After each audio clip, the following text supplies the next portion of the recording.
আসসালামু আলাইকুম। আমরা এখন আছি পালংখিয়ংয়ের কাছাকাছি, রেম্বুক পাড়ার নিচে একটি জুম ঘরে। তো মিজান আমাদেরকে কিছু অভিজ্ঞতা বলবে, কারণ এত শীতে বা এত শীতকালে বা এরকম ঠান্ডায় মিজান কখনো পাহাড়ে আসে না। তো মিজান।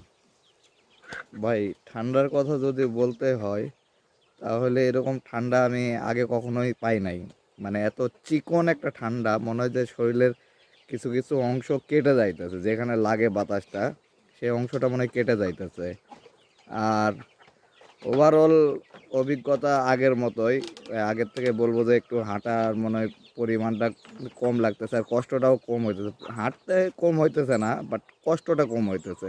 বর্ষার সিজনে যেরকম পিচ্ছিল থাকে এখন এরকম নাই, এখন শুকনা রাস্তাঘাট। মানে বেশ একটা নতুন আর একটা অভিজ্ঞতা হইতেছে আর কি, যে অভিজ্ঞতাটা আগে ছিল না আমার। আর চলেন। আমাদের বাবুল ভাই কি বলছে? বাবুল ভাই বলছে যে আমাদের নিয়ে ইয়াতে পালংখিয়ংয়ের উপরে থাকবে, কিন্তু আর আমাদের পালংখিয়ং আমরা পর্যন্ত পৌঁছাতে পারি নাই।